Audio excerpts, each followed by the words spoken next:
there lived a boy called Raju, a bright young soul with dreams bigger than the sky, but habits lazier than a buffalo on a hot summer afternoon. Every morning, his mother would shout, "Raju! Get up, the sun is already frying the earth." Raju would mumble, "5 more minutes, Ma," and then sleep for another hour. He always said he wanted to do something big in life. He admired successful people in the nearby town, shop owners, teachers, even that constable who walked with pride in his uniform.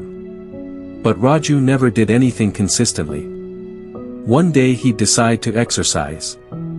Next day, he'd skip it. One day he'd plan to study. Next day, he'd be flying kites on the roof. Raju had dreams, but no discipline. One evening, he met Gopal Kaka, an elderly retired army man who lived on the edge of the village.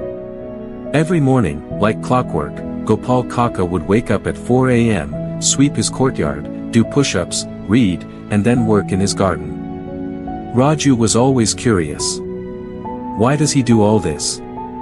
He has no boss, no school, no pressure. So one day, he asked, "Kaka, why do you do the same boring routine every day? Aren't you tired?" Gopal Kaka smiled, wiped his forehead, and said, "Beta, habits are like farmers. What you plant today, grows tomorrow. You may not see results now, but one day, your habits will either feed you, or starve you." Raju didn't understand fully, but the sentence struck something inside him. That night, Raju couldn't sleep. He thought about all the times he quit halfway, about all his unfinished attempts. What if it wasn't luck that made people successful? What if it was simply their habits? The next morning, before the sun even rose, Raju forced himself out of bed. It wasn't easy. His body begged, "Sleep. Please." But he remembered Gopal Kaka's words.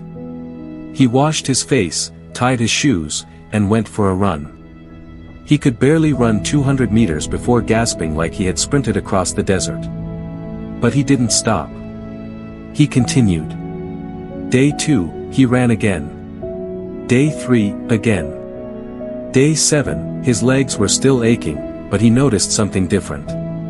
He felt stronger. Then he added another habit, studying for 1 hour daily. No excuses. He told no one.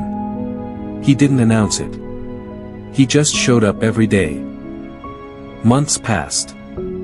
One evening, while resting under the banyan tree, he found himself smiling. His body felt lighter. His mind sharper.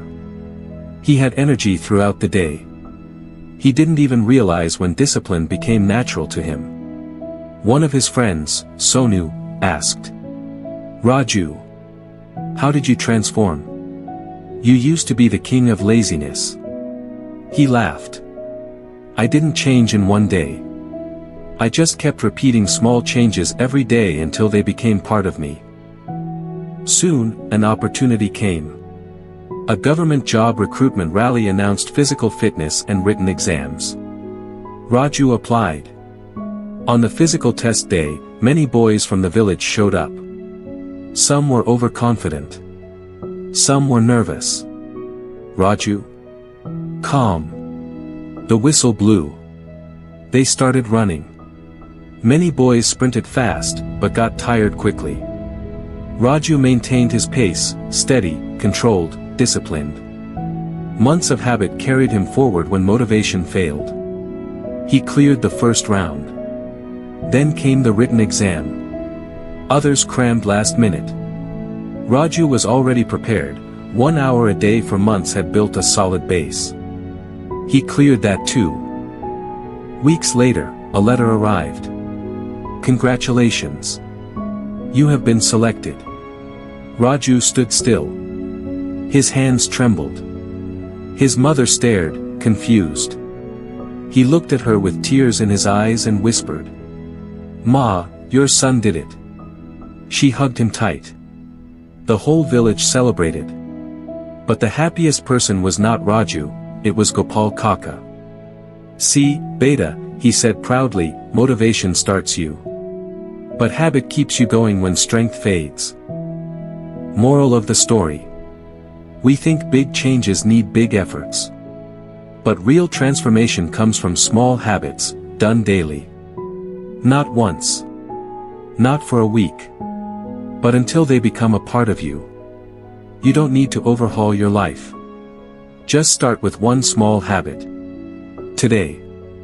Walk for 10 minutes. Read 5 pages. Do 10 push-ups. Wake up 15 minutes earlier. Your habits write your future. Choose wisely. If this story inspired you, don't let it end here. Start your habit today, no matter how small. Because small steps lead to big change.